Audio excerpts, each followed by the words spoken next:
l'État du Sénégal, à travers le ministère de la Jeunesse, des Sports et de la Culture, Madame le ministre Khadija Gaye, pour nous avoir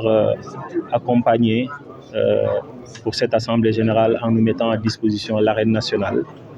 et surtout en autorisant le passage à la fédération. C'est important cette cérémonie pour la simple raison que quand on a créé, en tout cas le ministère a créé le Comité national de promotion du e-sport et m'a mise à la tête, c'était pour des objectifs très clairs comme mentionné sur l'arrêté ministériel, notamment la mise en place d'une fédération e-sport du Sénégal. En mettant cette fédération d'e-sport, c'est d'abord de positionner notre pays sur un centre d'intérêt hyper important au niveau mondial parce que l'e-sport aujourd'hui, c'est le plus grand centre d'intérêt de la jeunesse de par le monde avec plus de 3,3 milliards de joueurs. Et le Sénégal ne devait pas rester en laisse, d'autant plus que vous le voyez autour de vous, l'effet des jeux vidéo. Mais l'e-sport, dans sa définition, c'est du jeu vidéo compétitif, du jeu vidéo qui inclut de la compétition. L'e-sport, les sports électroniques n'a rien à voir avec les jeux de paris ou du betting ou du XBet. Je voudrais dire cela pour être le plus, en tout cas, clair possible. L'activité de l'e-sport est une activité olympique déjà et le Sénégal marque un pas important au niveau panafricain en mettant en place la Fédération sénégalaise des sports électroniques et disciplines associées. J'ai été élu par l'Assemblée générale pour continuer la mission qui m'a été déjà assignée par l'État du Sénégal pour encore d'autres perspectives, pour d'autres challenges. Je rappelle que l'Assemblée présente ici est composée de ligues de Ziguinchor, de Kaolack, de Diourbel, de Louga, de Dakar, de Thiès, qui sont venus assister. Pour certains, ils ont passé la nuit à Dakar, ça nous touche beaucoup parce que quand nous sommes allés les voir, et aujourd'hui on leur demande de venir, ils nous ont retourné cette générosité. Merci à l'Assemblée générale, en tout cas, de m'avoir honoré de cette élection. Je m'engage aujourd'hui pour le pays, pour le Sénégal, à œuvrer, comme je l'ai toujours fait de par le passé avec le comité, mais à faire davantage. Mais la chance que nous avons dans ces structurations, le Sénégal, désormais aujourd'hui, commence une structuration qui est très rare dans le milieu du sport électronique, à partir des districts, à partir de la base. Et ça, c'est très important. Quelles sont les attentes? Les attentes de part et d'autre, c'est l'engagement de tout un chacun. L'e-sport, c'est beaucoup d'activités autour du numérique. Et comme vous le savez, l'État du Sénégal a aujourd'hui initié une transformation digitale massive au niveau du pays, notamment avec le New Deal technologique. Et l'e-sport, les sports électroniques sont le plus grand centre d'intérêt de cette économie. Quand on parle même de contenu et qu'on parle de big data ou de données brutes ou de données croisées, les données des sports électroniques sont le plus grand générateur de données aujourd'hui au niveau panafricain et au niveau mondial. Donc nous attendons auprès, en tout cas, de l'État du Sénégal, un accompagnement qu'il a toujours fait, mais surtout davantage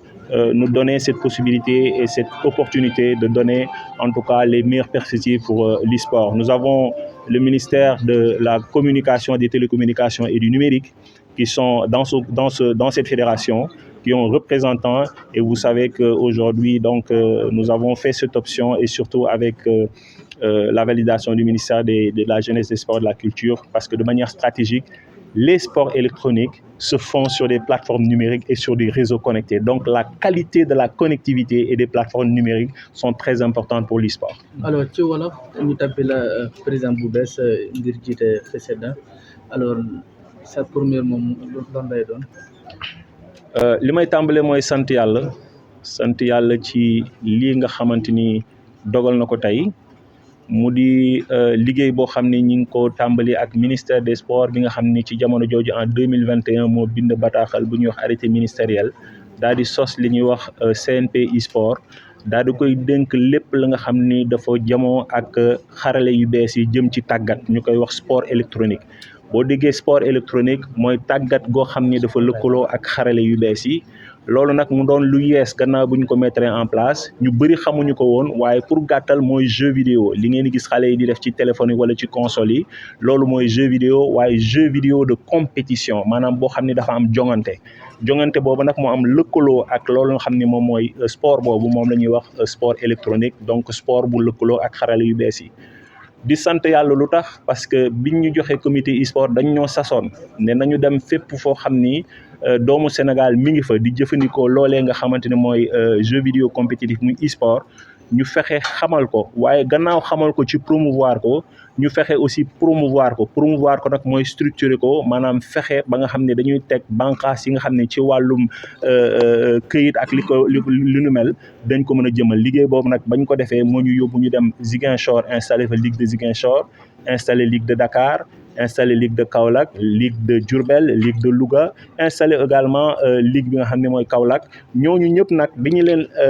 monté ligue yooyu yëpp moo tax tey madame le ministre daal di kon jàpp ni ñun matadi nañ tey pour jàll ci fédération mu daal di ñuy autoriser ñu jàll fédération di ko remercier ci loolu gannaaw bi mu ñu jëmmalalee jox ñu bërëb bi nga xam ne mooy arène nationale mu mettre ñu ko à disposition délégation yi nga xam ne ñëw nañ depuis démb fii la ñu fanaan salle bi nga xam ni yanj ñu loolu ñu nekk ci moom itam moo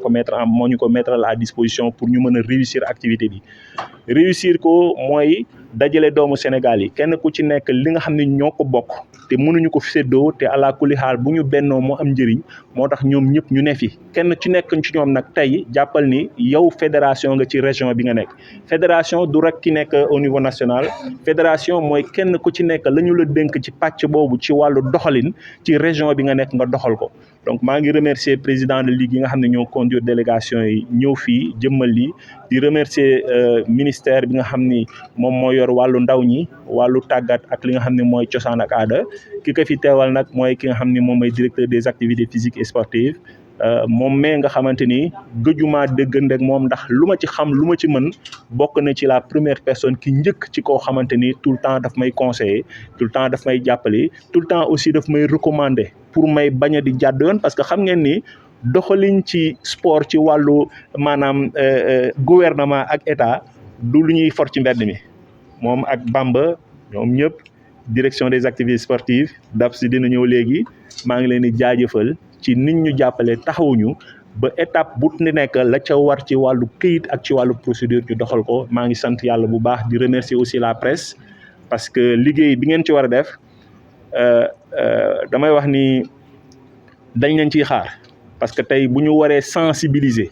wala ñu wax ak nit ñi wala ñu jox leen xibaar yi ñu war a xam exactement ci enjeu bii ñu nekk gannaaw bu ñu jàppee ne ay po la waaye dafa nekk secteur boo xam ni dafay créer emploi secteur boo xam ni dana créer ay opportunité secteur boo xamante ne dana créer ay opportunité loolu moo tax tey ngeen gis fi aussi ONCAV